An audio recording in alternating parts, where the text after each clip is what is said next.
Halo Sobat Rupiah, balik lagi dengan kita di Podcast BI Sulut. Di mana Anda berada di situ BI ada, mari membangun Sulawesi Utara.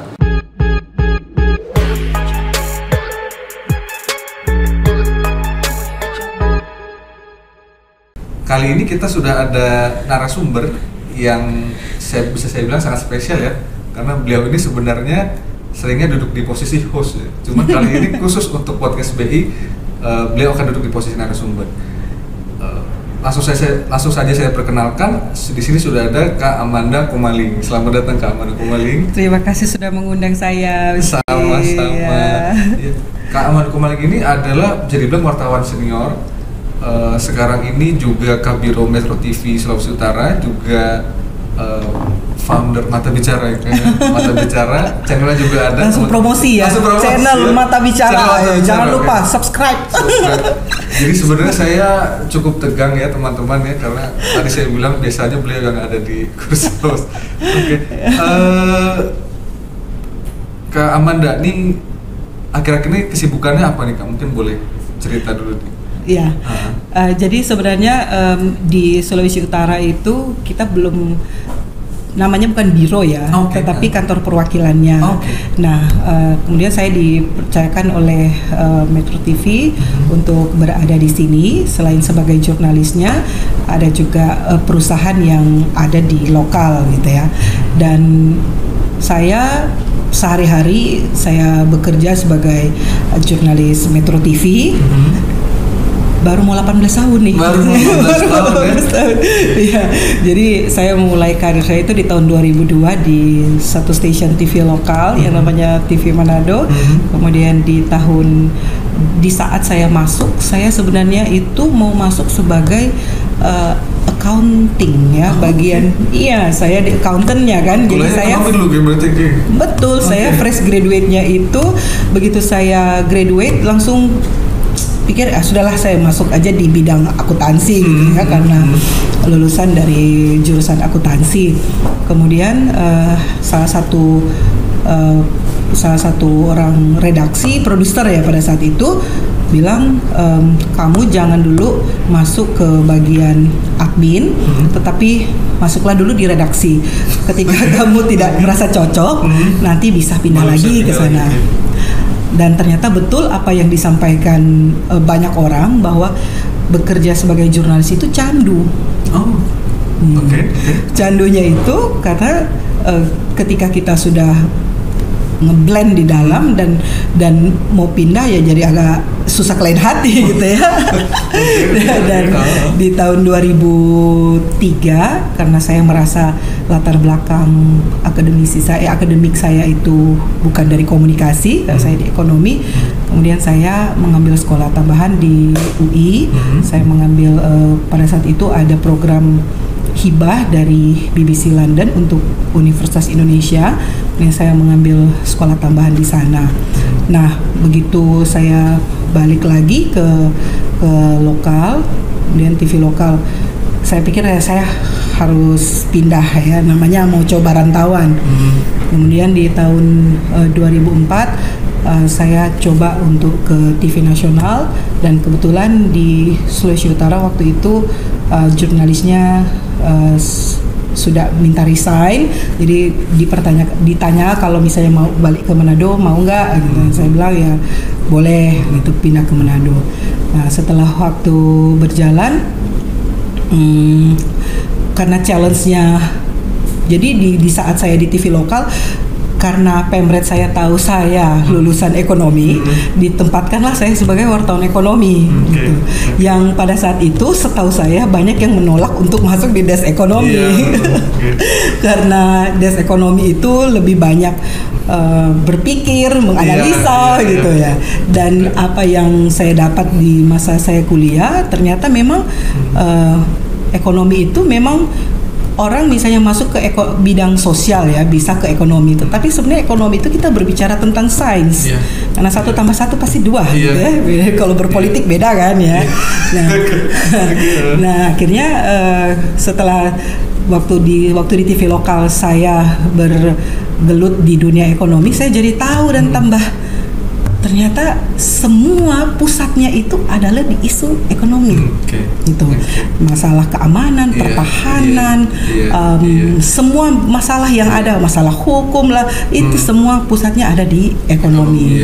Nah, di saat saya terjun dan berprofesi sebagai jurnalis, kayak saya diminta oleh organisasi, ada namanya IJTI, yaitu Organisasi Konstituen Dewan Pers, sesuai dengan amanah Undang-Undang Nomor 40 tahun 99. Nah, itu ada organisasi konstituen namanya IJTI, Ikatan Jurnalis Televisi Indonesia. Di 2 periode itu saya dipercayakan teman-teman untuk menjadi ketuanya, dan saat ini saya jadi pengurus pusat di IJTI untuk wilayah Sulawesi Utara, jadi koordinator wilayahnya.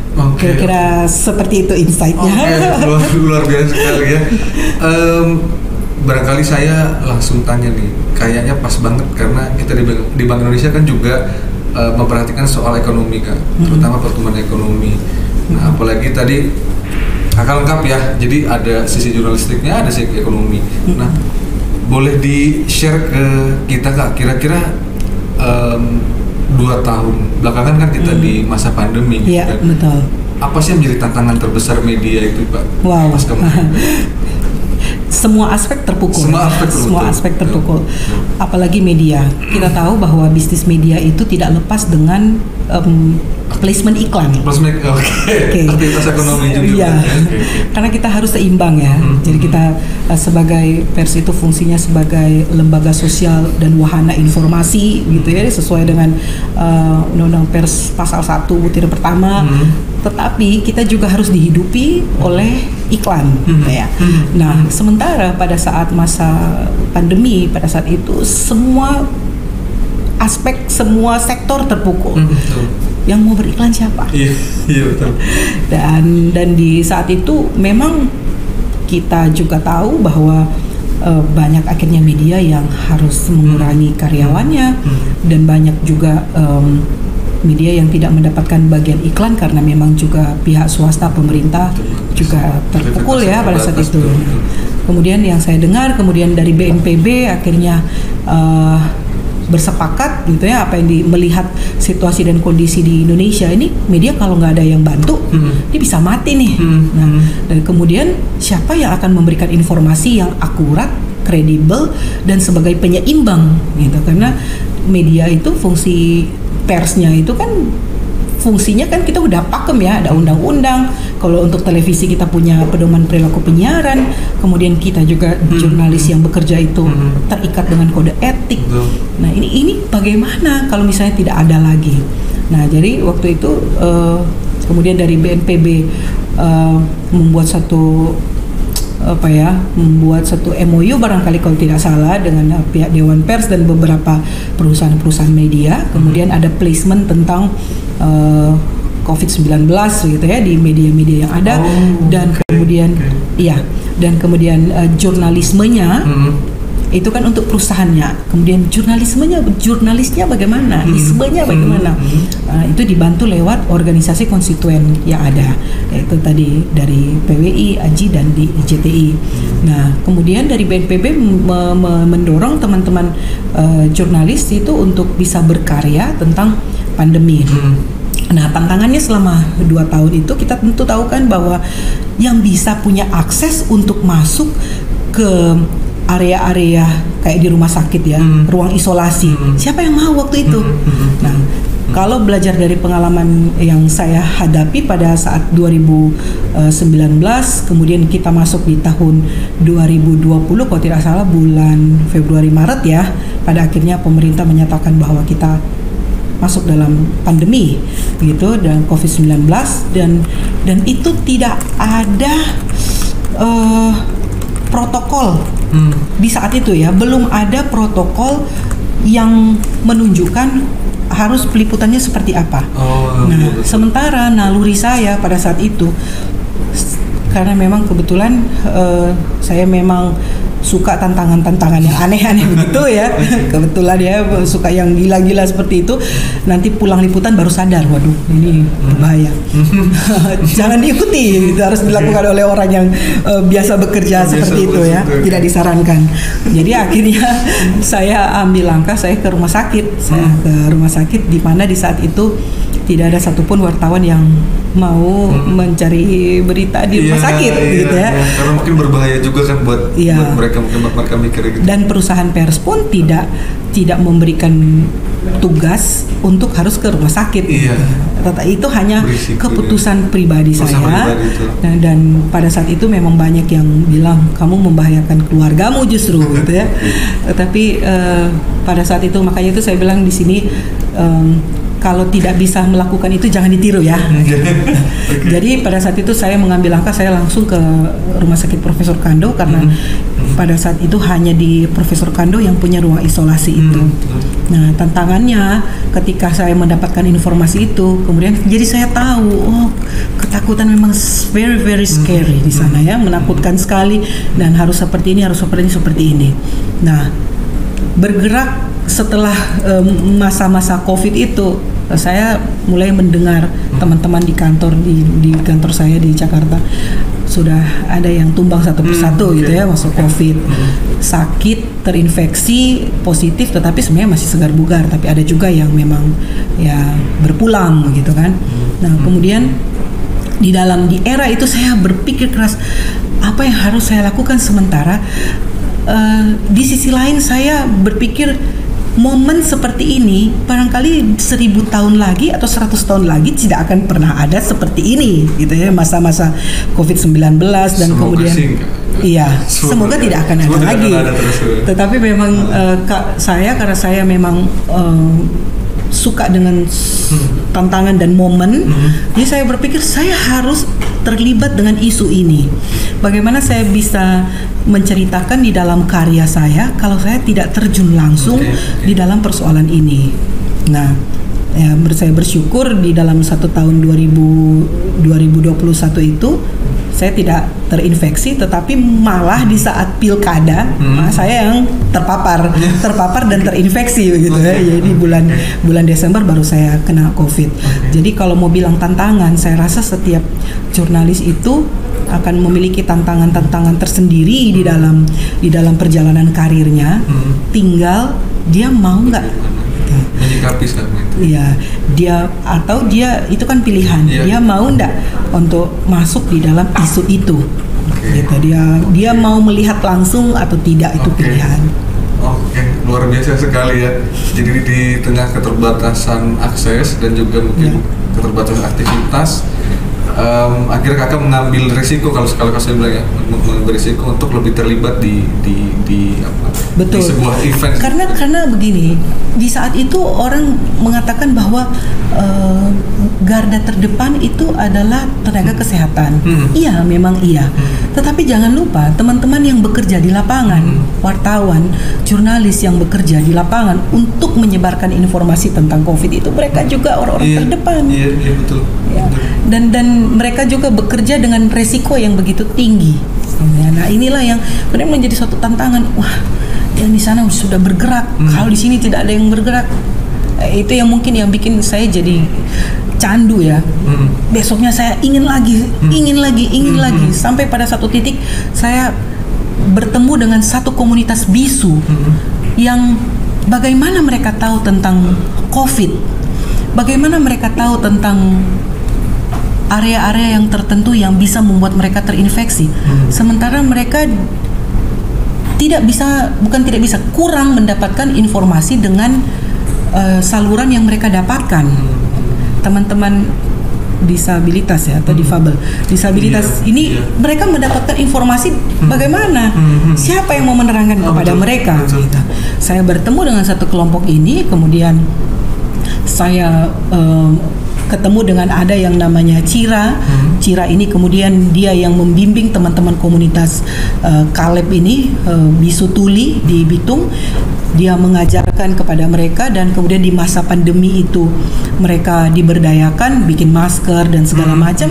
Saya pikir orang seperti ini kok langka ya, dengan ya dengan kapasitasnya dia sebagai lulusan IKJ, kemudian dengan masa muda yang sangat produktif, tapi dia mau melakukan hal pekerjaan seperti ini, maka saya buatkan karya jurnalistik untuk tim ini, untuk menggugah, dan ternyata hasil liputan ini mendapatkan satu penghargaan nasional dari satu lembaga BUMN. Nah, mereka melihat bahwa kelompok ini yang tadinya tidak diperhatikan ini ada loh. Gitu. Nah, di masa pandemi itu sebenarnya banyak yang bisa dieksplor pada saat itu. Entah itu masalah yang seperti tadi, kelompok-kelompok yang kurang mendapatkan informasi, dan juga tentu ya masalah-masalah ekonomi yang karena berdampak dari masa pandemi ini. Nah, menarik kata dia, Pak. Bagaimana bahkan di suatu krisis gitu memang peran media juga harus ada, karena harus ada yang diangkat, karena tadi bisa dibayangkan kalau tidak ada yang mengangkat komunitas yang difabilitas itu, siapa lagi yang akan diangkat gitu? Mungkin mereka akan hilang begitu saja, itu kan juga sayang sekali kayak sebagai friend. Kemudian next, kalau bicara soal ekonominya Kak, dari pandangan mata Kakak, dari penelusuran di lapangan, waktu itu apakah yang Kakak lihat yang paling terdampak waktu itu di sektor apa, atau pelaku usaha pariwisata? Pelaku usaha pariwisata. Iya. Sebenarnya begini, pada saat pariwisata kita terpukul, dan di Sulawesi Utara pada saat itu gencar-gencarnya pemerintah daerah mendatangkan wisatawan dari China, dari Tiongkok, dan kemudian kita dengan gencar-gencarnya juga mempersiapkan infrastruktur itu, dan kita dihantam dengan persoalan COVID-19 ini. Timingnya sungguh ini kayak, jadi pas lagi gencar-gencarnya untuk Likupang juga kalau nggak salah. Betul. Super prioritas ya. Nah, dan di saat itu teman-teman pariwisata, hotelier dan semuanya itu mereka berteriak, dan pasti dampaknya snowball dan multiplier effect. Pelaku-pelaku usaha UMKM juga tidak bisa kemana-mana gitu. Tetapi yang saya bangga bahwa teman-teman UMKM ini justru UKM ini justru yang survive ya di dalam masa-masa, dan itu sudah terbukti di saat krisis moneter pun mereka survive, dan di masa pandemi juga survive. Ini yang harusnya pemerintah juga makin melihat ke sana ya. Nah, tetapi memang di paling terdampak itu yang ketika saya lihat, wah ini teman-teman pariwisata, bahkan ada di satu sekolah tinggi itu sempat ngobrol gitu ya, sempat bicara, curhat, Kak, kayaknya ternyata sekolah pariwisata seperti ini, karena di saat itu kan ada perpindahan tahun ajaran. Ini nggak ada yang melamar, nggak ada yang apply, nggak masuk. Kami pun sekarang sedang berpikir apakah sekolah pariwisata ini memang bisa bangkrut ya gitu, karena kalau misalnya zamannya sudah lewat. Kalau misalnya ada pandemi seperti ini, siapa lagi yang mau sekolah pariwisata gitu? Karena kan mungkin pada saat itu mereka blank dan tidak berpikir bahwa ini akan selesai. Dan memang kan kita tidak pernah tahu waktu itu COVID akan selesai kapan. Bahkan sampai sekarang pun kita belum tahu ini sudah status endemi atau belum gitu. Masih malu-malu kucing gitu untuk menyatakannya barangkali. Iya, saya jadi keinget pas pandemi dulu juga sebenarnya ada salah seorang YouTuber sebenarnya dia mentor bisnis. Jadi saya suka juga lihat channel-channel yang mentor bisnis. Dia bilang bahwa pandemi ini justru harusnya dijadikan peluang buat kita introspeksi, melihat apa tujuan kita selama ini, apa yang gapnya yang masih ada. Dan sebenarnya kesempatan kita di rumah itu juga kesempatan mengembangkan diri. Cuma tadi lagi bisa kita bayangin ya, kalau nggak ada media, ya dalam kasus saya mungkin YouTube ya, yang menyampaikan bahwa ada orang yang bicara seperti itu gitu yang bisa membawa pengaruh positif itu, tapi kalau nggak ada media tetap tidak akan sampai juga ke kita gitu ya. Betul. Jadi benar-benar dan itu penuh resiko, penuh resiko. Ya kalau misalnya media persnya, jurnalisnya sudah bekerja, terus tadi itu keseimbangannya tidak ada, bisa-bisa mati juga kan. Nah, itulah yang tantangan yang paling kita dapat di saat 2 tahun itu.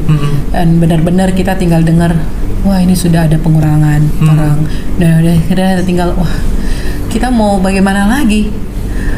mau marah sekalipun perusahaan memang sudah tidak bisa ya untuk hal-hal yang media-media yang lain gitu ya, belum lagi yang di lokal gitu. Jadi kita kan seperti pikir wah ini kayaknya no way out.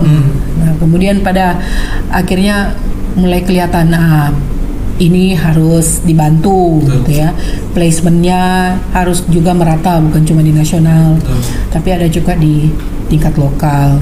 Dan langsung juga selain juga dari pemerintah Indonesia yang sempat juga saya tahu itu juga ada juga dari asing ya, yang mereka melihat bahwa ada media-media yang concern untuk masalah-masalah penanganan COVID-19 ini.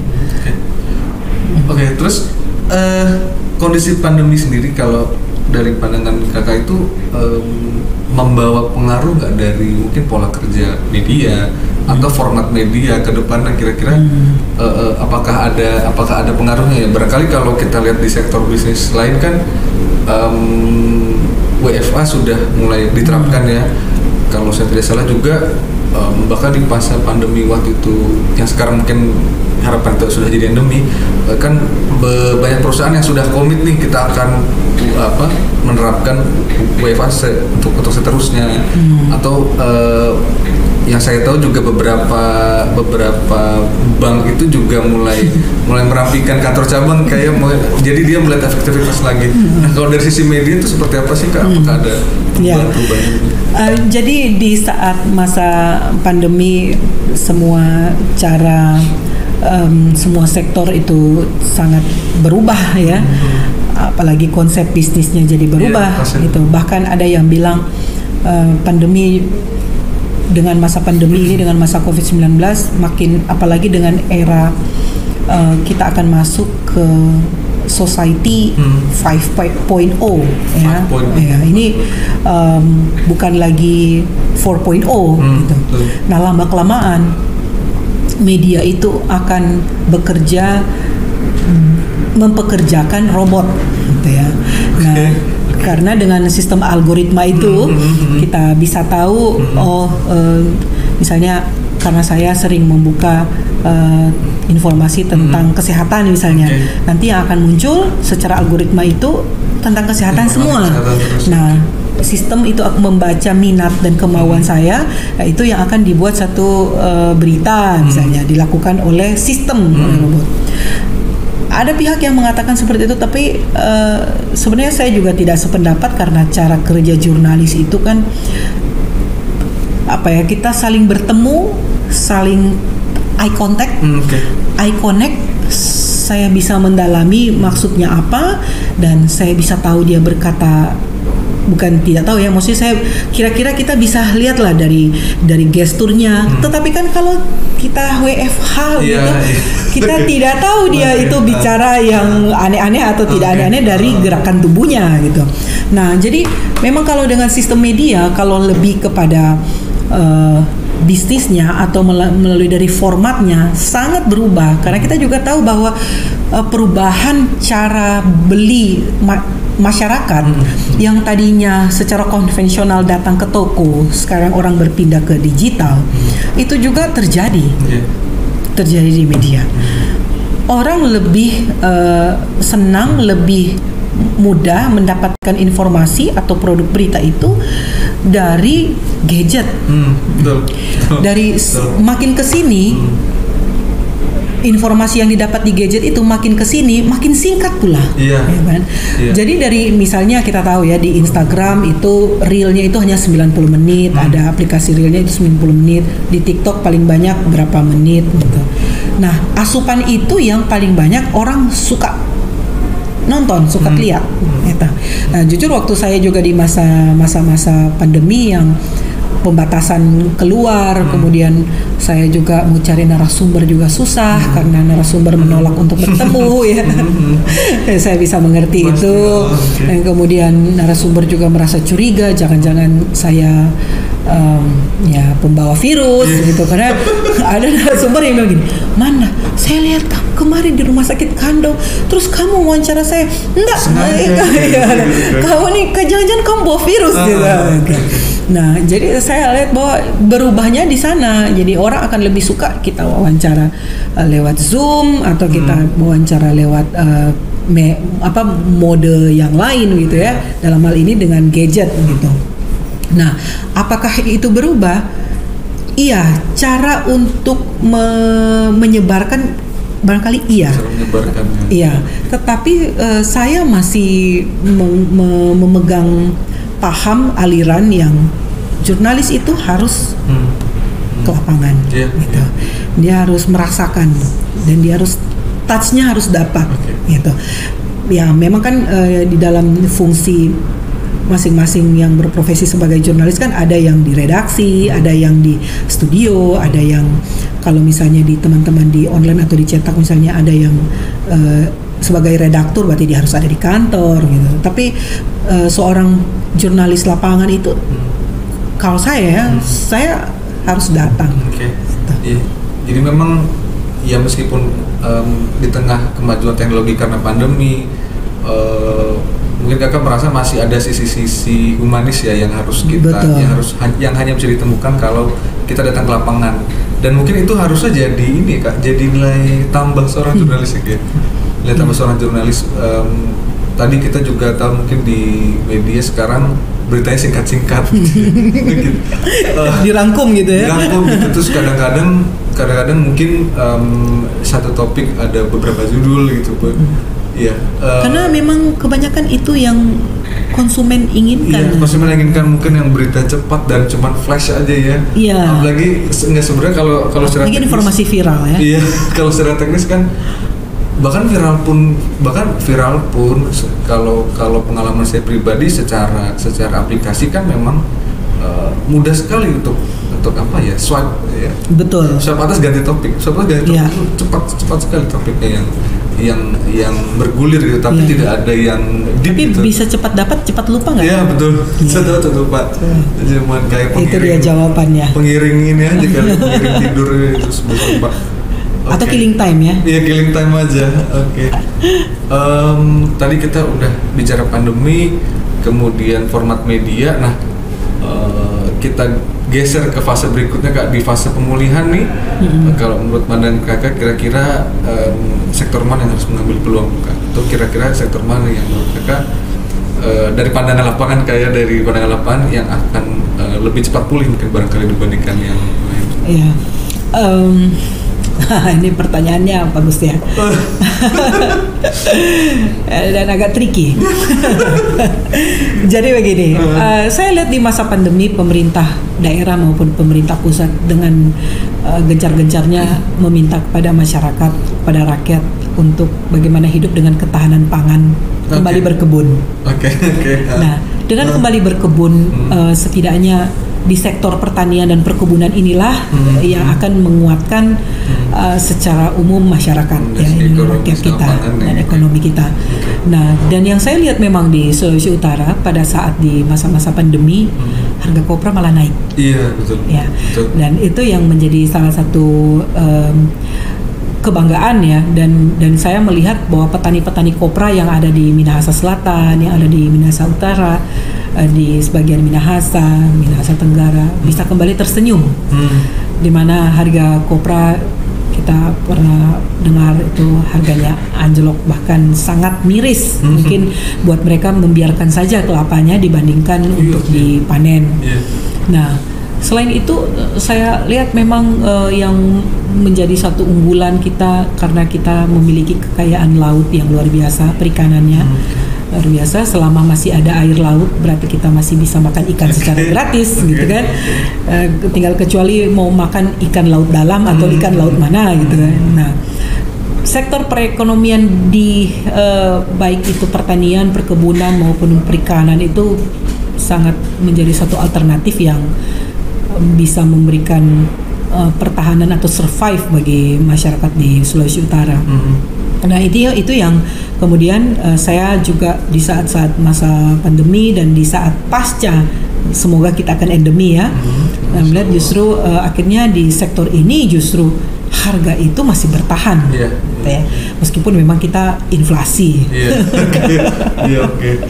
Nah, dengan kondisi itu saya lihat banyak orang yang mulai gemar untuk menyukai sektor pertanian perkebunan. Yang tadinya sudah membiarkan lahan kelapa mereka datang kembali. Begitu juga dengan hasil perkebunan lainnya, misalnya vanili gitu ya. Vanili harganya selalu stabil meskipun memang merawatnya itu juga tidak mudah. Nah, kemudian kita tahu juga bahwa yang ada terjadi di wilayah Minahasa banyak bertahan dengan ya beras ya, sawah. Meskipun saya tahu sendiri bahwa ayah saya setelah pensiun dari TNI kembali kemudian bertani. Dia selalu bilang bahwa di saat-saat ini pupuk juga dia tidak bisa dapat gitu. Di saat bukan masa tanam pupuk menghilang, di saat masa tanam pupuk menghilang gitu. Dan kenapa tidak pernah berubah gitu. Nah, tetapi dengan problem-problem yang ada yang mereka sendiri bisa rasakan, kemudian itu menjadi satu insight ya bagi saya, bagaimana mereka pun dengan keadaan seperti itu mereka bertahan, mereka survive. Nah, semoga masalah-masalah seperti itu bisa cepatlah gitu ya. Semoga pandemi kemarin itu mengajarkan dan menempa bisnismen kita, menempa wirausaha kita untuk semakin tangguh ya kayak.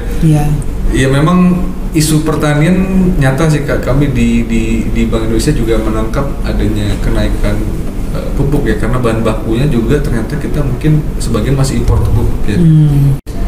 Dan impornya itu dilalah mungkin dari negara-negara yang sekarang sedang hot-hotnya gitu di Eropa sana gitu.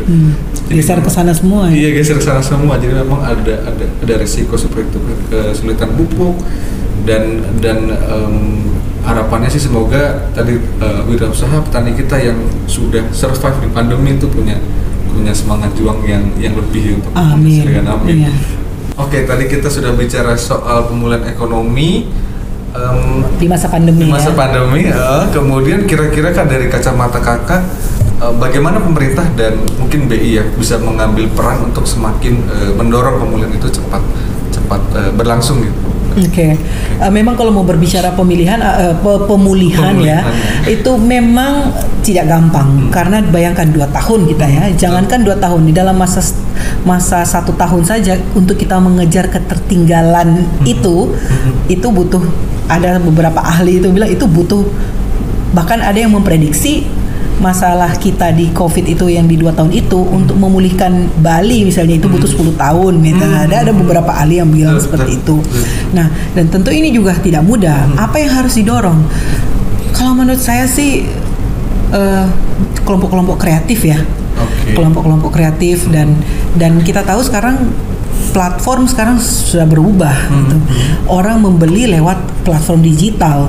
Kemudian pelaku-pelaku usaha anak-anak muda ya yang mungkin timnya dari BI ada gitu ya, yang sudah ada sampai saat ini, dan kelompok-kelompok yang juga pegiat-pegiat sosial media, para orang-orang yang bekerja banyak di teknologi maupun di platform.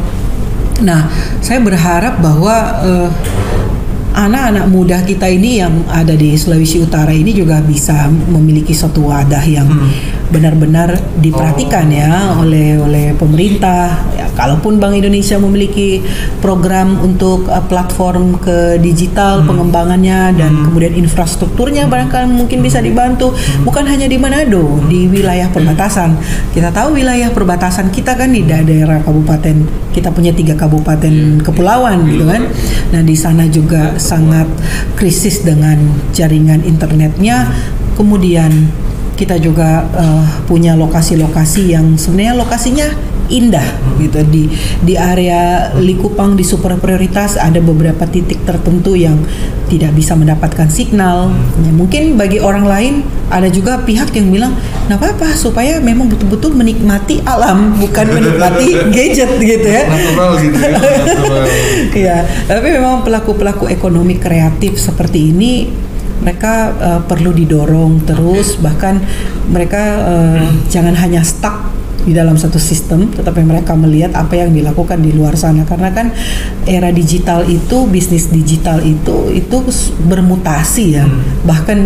Bahkan ketika kita akan masuk di dalam era metaverse, orang untuk mencoba baju kita hanya bisa saja dengan cara metaverse ya. Kita bisa lihat, saya nggak perlu ke toko, bahkan kalau di online shop sekali kita beli misalnya, kedua kali kapok karena tidak sesuai dengan gambar, tetapi dengan metaverse mungkin akan bisa lebih real. Nah, itu harus dipersiapkan karena kita mau tidak mau, suka tidak suka, kita akan masuk di dalam era itu. Nah, siapa lagi akan meneruskan bangsa kita kalau bukan anak-anak muda ini? Dan yang di depan saya juga, dan saya juga anak muda gitu ya. Kita semua masih muda, kamu muda terus. Tadi mungkin buat generasi muda yang umum ya Kak. Nah, ini mungkin yang agak lebih menarik lagi nih untuk yang para jurnalis Kak. Para jurnalis Kak, mungkin yang teman-teman yang menyaksikan, mungkin ada yang kemarin baru lulus fresh graduate-nya, atau ingin jangan-jangan yang sama seperti ceritanya Kakak, tadinya di bagian apa, kemudian ada kesempatan pindah ke divisi yang lain, kemudian pernah tertarik. Nah, kira-kira apa yang mungkin pesan-pesan yang bisa Kakak sampaikan ya? Ya, yang paling pertama itu adalah sobat rupiah. Itu yang paling pertama itu adalah kemauannya dulu. Ya, kemauannya, dan banyak pihak yang mengatakan bahwa profesi sebagai seorang jurnalis itu adalah profesi yang mulia. Sama seperti guru, sama seperti hamba Tuhan gitu ya, pendeta ya. Dikatakanlah profesi yang mulia karena dia harus menyuarakan yang unspoken, yang tidak bisa berbicara, dia harus menyuarakan itu, dan dia juga harus menjadi penyeimbang. Bahkan seorang jurnalis juga dia harus berintegritas. Memang agak berat ya kalau dia bekerja secara profesional. Tetapi ketika ada yang tertarik di dalam dunia jurnalistik, buat saya itu sangat menjanjikan ya, karena di era saat ini meskipun banyak yang bilang sekarang algoritma dan semua platform ke digital, tetapi profesi jurnalis adalah profesi yang sangat dinamis. Jam 10 pagi dia bisa mewawancarai seorang kepala daerah. Jam 4 sore dia bisa mewawancarai seorang narapidana. Besoknya jam 8 pagi dia bisa mewawancarai seorang pengusaha. Jam 2 siang dia bisa mewawancarai seorang penyapu jalanan. Nah, dengan kehidupan yang sangat dinamis itu, dia akan bertemu dengan bermacam-macam orang, bermacam-macam karakter orang, bermacam-macam persoalan yang dihadapi oleh masyarakat dan sosial. Dan kita tahu bahwa sumbernya adalah di ekonomi, gitu ya. Bukan karena saya lulusan ekonomi saya bilang seperti itu ya, tetapi saya lihat memang, coba kita sudah mendapat pengalaman berharga di masa pandemi ya. Itu masa ekonomi. Suatu pertahanan keamanan bisa menjadi lemah gara-gara perut seseorang.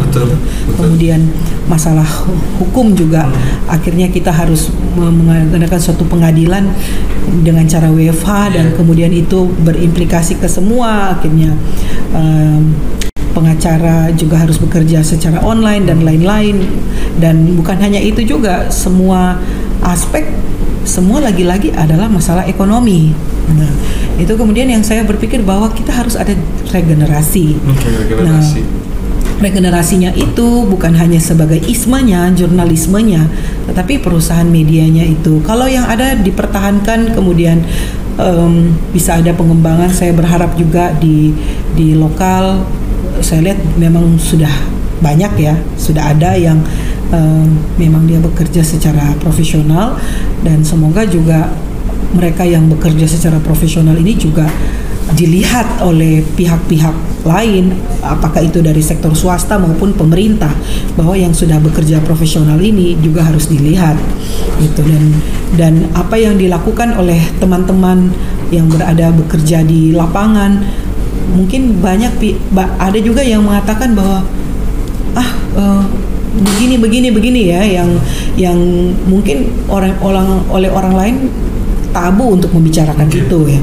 Tetapi di sini saya mengatakan bahwa teman-teman yang jurnalis yang bekerja secara profesional, martabatnya akan diakui oleh pihak lain ketika dia memiliki integritas yang kuat.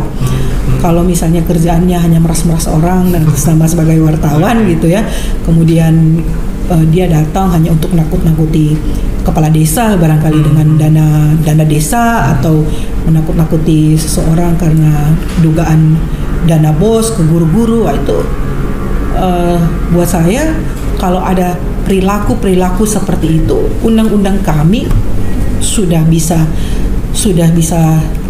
dengan gampang masyarakat mendownload itu. Kita punya Undang-Undang 40 tahun 99 tentang pers, masyarakat juga bisa mendownload kode etik jurnalistik kita, itu bisa dibaca, dilihat, sehingga bahkan dari teman-teman instansi yang sering merasa resah juga dengan kedatangan yang aneh-aneh ini, itu bisa dilihat di situ, bisa, oh ini kok perilakunya sudah lain. Nah, saya harap ketika ada regenerasi yang baru akan datang, dia mengerti dulu bahwa dia ketika dia bekerja, dia masuk di dalam profesi ini, dia akan diperhadapkan dengan, saya rasa semua pekerjaan itu harus punya integritas ya.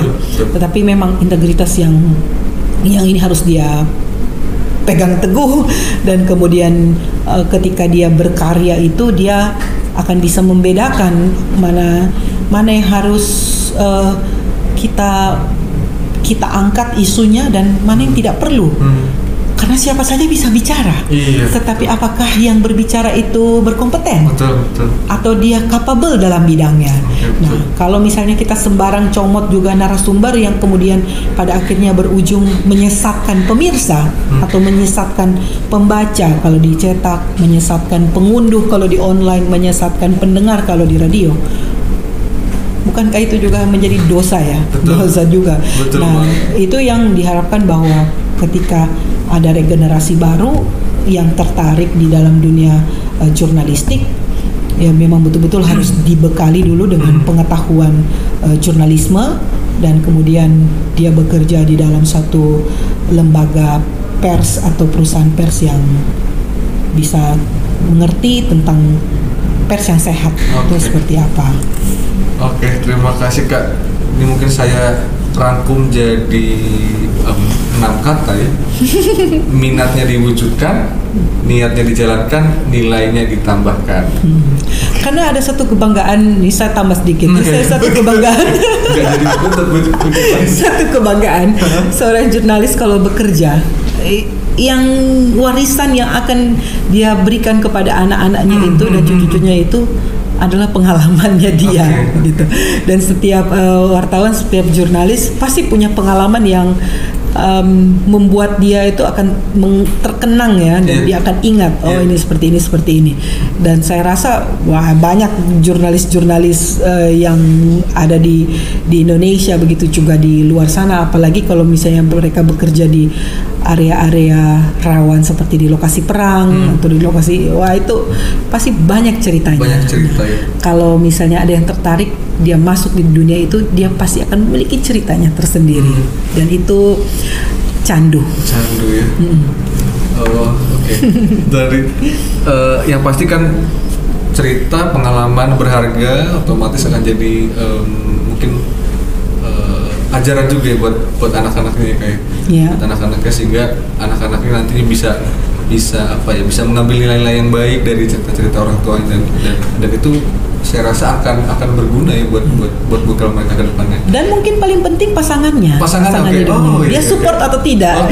Kadang-kadang ini pasangannya tidak support atau misalnya dia tidak menunjang, tetapi biasanya kalau misalnya dia memulai karir dan kemudian dia menikah, dia harus wajib memberitahukan kepada pasangan hidupnya, pekerjaan kami seperti ini dan resikonya seperti ini, bahkan barangkali mungkin kamu bisa terseret-seret gitu resiko ya.